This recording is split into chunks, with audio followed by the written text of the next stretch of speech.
ይህ ድምጽ የሚሰማችሁ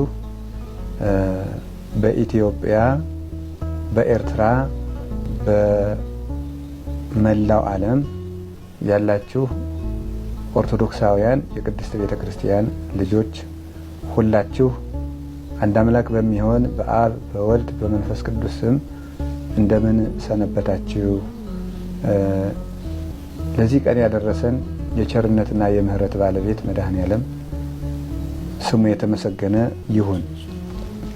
በመካከላችንም ተገኝቶ እንዲያስተምረን እንዲመክረን በጎውን ሐሳብ ሁሉ እንዲያፈልቅልን ቅዱስ ፈቃዱ ይሁንልን። ዛሬ እንደ እግዚአብሔር ፈቃድ በዚህ መልኩ የተገናኘ ነው።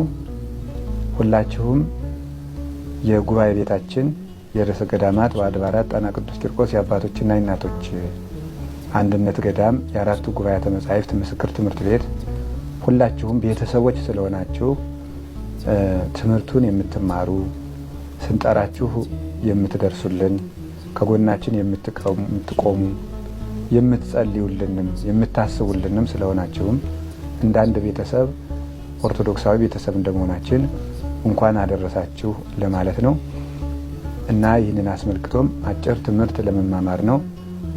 እንኳን ለጌታችን ለመድኃኒታችን ለኢየሱስ ክርስቶስ የልደት በዓል ሁላችሁንም በሰላም አደረሳችሁ። አሜን።